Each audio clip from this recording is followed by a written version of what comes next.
Hello, avid readers, book nerds, and casual observers. Welcome to the read-along brought to you by the Lit Round Table. I'm Joseph. And I'm Anna, and this is our read-along of Star Wars Queen's Shadow by E.K. Johnston. Welcome to week 2. We're talking about chapters 4 through 6 today. 4 through 6. Yes. We've entered in, so in this section, we also bridged the gap into the next section of the book, so. We did. Yeah. So things progressed faster than we thought perhaps they would. Much. Like, we hypothesized that most of this book would be about her trying to save the slaves on Tatooine, and then, like, at the end, she'd become the senator, but that offer came pretty quick in the next chapter. Yes. So. Yes. I was expecting them to go together, so were they, Padme and Sabe. But now she's got this offer to become the senator of Naboo, which she knew she had to take the second the Queen suggested it. And But it now caught her off Sabe guard. is going. It did. She was shook. But now Sabe is going to go to Tatooine in her place. Right. As herself. And yeah. But using Padme's... that was confusing to me, because she was like, what if you could be in two places at once? Or like, it's too bad you've never done that before. It's like tongue in cheek. But then like the next page or so, she was like, well, I'm kind of excited to go do Sabe was like, I'm kind of excited to go do something as me. And I was like, wait. Yeah.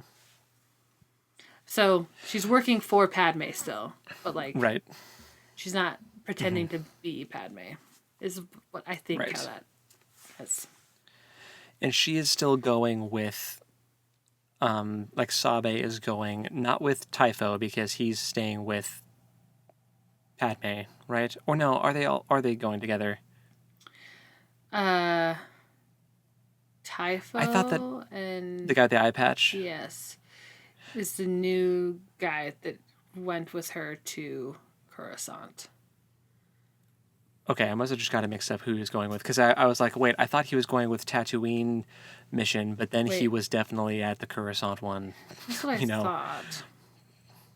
But I might have just misheard it. But so we got like a split. We've got two storylines. I'm assuming we're going to be tracking now, but we've only done anything on Coruscant. We haven't jumped to Tatooine yet. Well, Panaka has retired, which I think I have heard or seen rumblings about him becoming a Moff, like a Grand Moff for the Empire later on. I think that is something that comes up in the Leia manga by Claudia Black. And I think I heard someone talking about that in relation to Andor as well, that Captain Panaka becomes a Grand Moff. Which, at first, I'm like, well, that seems out of character. But Palpatine is of Naboo. And so I could see him being... kind of drinking the Kool-Aid a little bit. Yeah. Being loyal to Palpatine. Right. And also we saw that he doesn't necessarily align with Padme's politics in all things. Right, the ion pulse things that they were trying to create as a planetary defense. He did not like that idea. So, but he's retired for now. But now his wife is Captain Panaka, so that's confusing. Yeah. But good for her. Yes, good for her. Girl We boss. love it. But there's another Captain Panaka now, but it's a different person. So. But I think his wife, Mariek and Typho both ended up with Coruscant. Padme on Coruscant. Yeah. So I'm not sure who went with Sabe, but I'm sure we'll find out sooner than later. Right. We've got some new administrative assistants, which are basically handmaidens, for Padme. One of them, we see Corday now, who, if you've seen the movies, Yeah. that she's gonna get Blowed up. murked by She's gonna get blowed up. by Django or Zam, whichever one is the one that does that. Oh, it was Zam, because she's like, I hit the ship, but they used a decoy. So, yeah, we know what her fate will be, which is sad, because she was like, she didn't pass the combat training, but she was really good at impersonating. So, like, she's a really good stand-in, even though she can't fight. And it's like, oh, you're just a cinnamon roll, and you're going to get blowed up by bounty hunters. That sucks. Yeah. We also have Corday now, which I have heard that name before, too. Wait, that's who I said. Wait. Who am I Corday. talking about? Dorme. Dorme, yes. Yeah. That's who you mean. And then there's one other one whose name I can't recall. There's one that is the niece of... Right. The Panakas. Yeah. And she's Tycho really is good also at, a nephew of the Panakas. There's a weird little family affair happening over here. Yeah. The niece is really good at... They called her... She said she was a good slicer, which in Star Wars lingo is like... techie, like hacker type stuff. Yeah. So she's going to be there, the gal in the chair. Yes. It's going to be her role, I feel like. Yes. Which will be cool.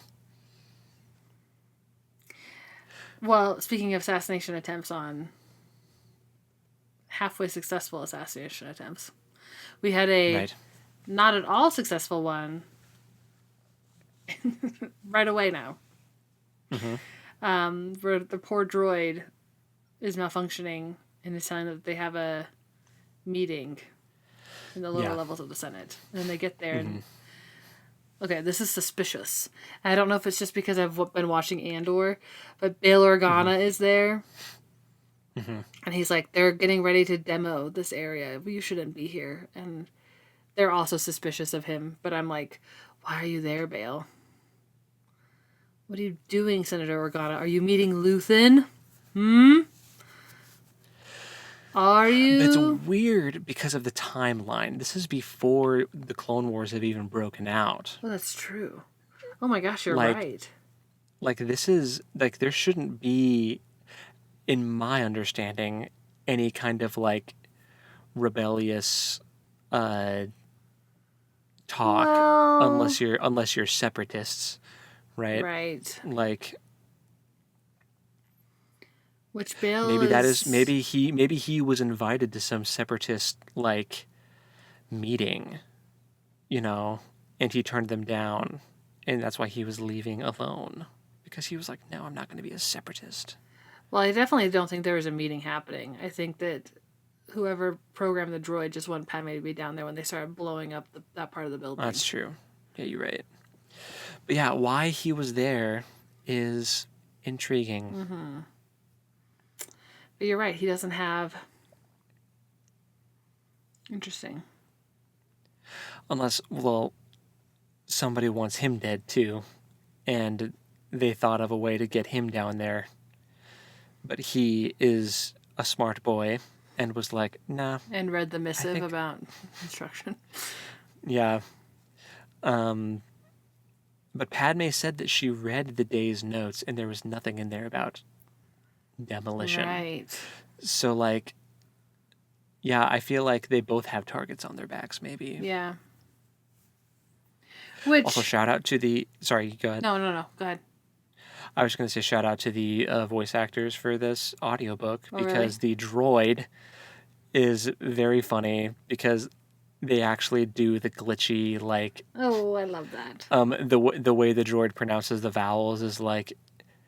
It's I don't know if I can, like, emulate it or match it. It's like the vowels have a different tonality than the rest of the word. So it's like, care to join? Like, it's like this weird, like... I love that.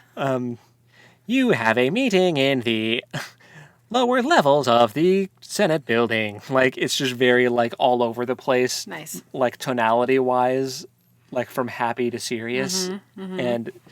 I can see why Padme is like, it's hard to understand you because I can't pin down any kind of like inflection.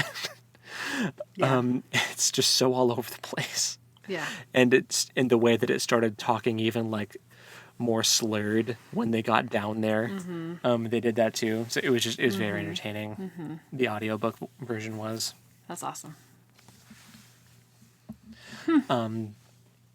But on their way down there, they did get to try making Corday Padme Amidala and swapping places, and the protocol droid didn't detect the difference. Right. So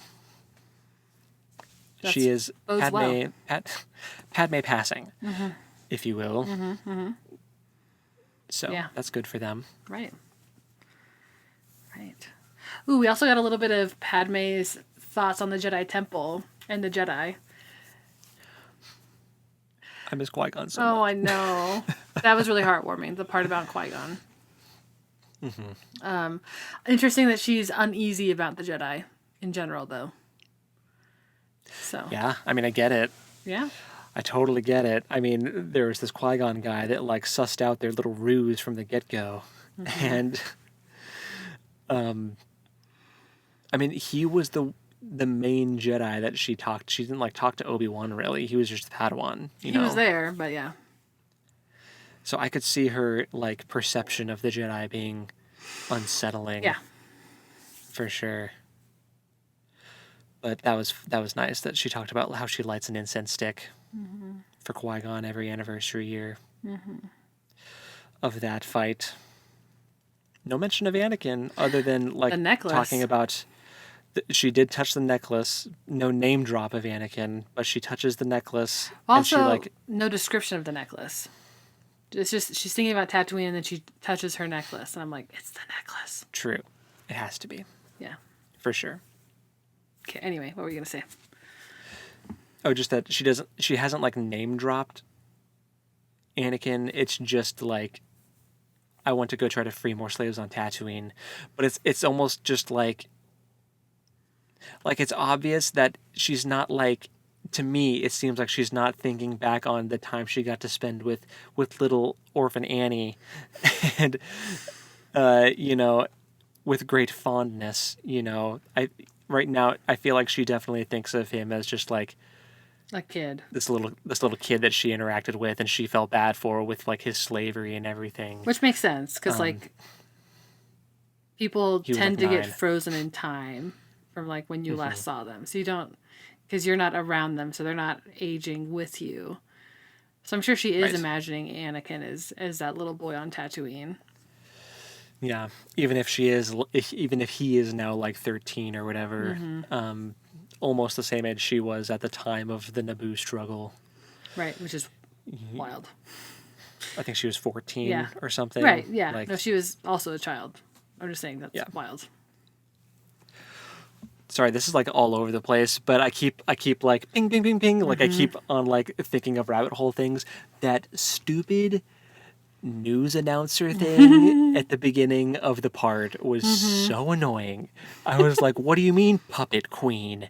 Get out of here with your Propaganda. stupid freaking Trade Federation propaganda. Like, yeah, we know who owns that news network, and it's Viceroy Gunray. Like, with all Right. this, It's like, annoying, but it was so good. it was like entertaining and annoying at the same time, for sure.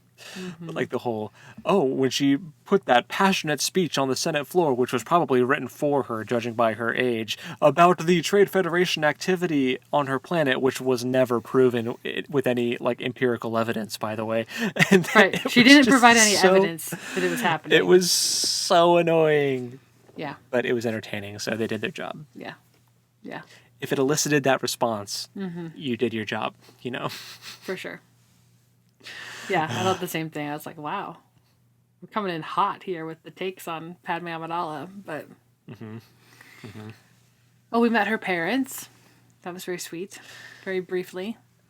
Yeah, the whole like even as the former queen about to be senator, still wanting mom and dad's approval. Like, oh man, that hurts. That's like it's Relatable, I think. funny. It's like, because you don't think about that when you think about world leaders, you know, whose parents are still living. If they like still talk to their parents about like what they do and if they still secretly hope for like their parents' approval, even though they're like a world leader or a galactic leader in this case. You know, like it's just interesting to see that sort of dynamic. Yeah. Yeah. For sure. Yeah. Well, do you have any predictions for what we're going to see from the Sabe stuff, or what we're going to see with this crazy, you know, already getting death at like assassination attempts? Right, I was just going to say more assassination attempts, I think, is what's coming. Right. Ooh, what did you think of the new queen? I mean, yeah. Yeah. I mean, She's you're not my our mom. queen. You're not my queen. You know, yeah, I feel like she's gonna have a tough time because, like, well, first of all, they only serve like 4 years, right? So I'm pretty sure, And she's already had a term, so. and she's already had a term, so she's not coming back. So I think the queen that we see in episode 2 when they go to visit Naboo It's a different is name. a different queen. Yes. It's a different name. I'm pretty positive. Yeah. It starts with an R, but I think it's not the same. Okay. I'm pretty sure. For sure, because if Anakin's only 13 right now, by the time episode 2 happens, what is he, like 19, 20? Yeah. I don't know. I feel like Padme is senator for a while before episode 2 happens. Yeah. I don't think she's I brand feel like new. the senator role is not term limited. I think it's a retirement thing, because they talk about how the Palpatine being moved up to chancellor like threw a wrench in things, and then opened the the other seat. Naboo senator is leaving just to retire. So they needed more. So I guess we're getting Padme and Jar Jar. That's who we get for the Naboo senators. So that's funny. I forgot about Jar Jar. I wonder if we're going to see him coming I'm in sure hot we will at some point. as the Gungan representative of Naboo. So wild. That's funny. But to answer your question, the new queen, I feel like she's got big shoes to fill. I feel like Padme was so beloved, and like she got them through a crisis. You know, I feel like the leaders that come in after situations like that have a hard time living up to expectations. Sure. Yeah. So I think she's probably going to have a tough time. But, you know, it is what it is. Yeah. I wonder how much we'll even see of her anymore. Right. Like, will she...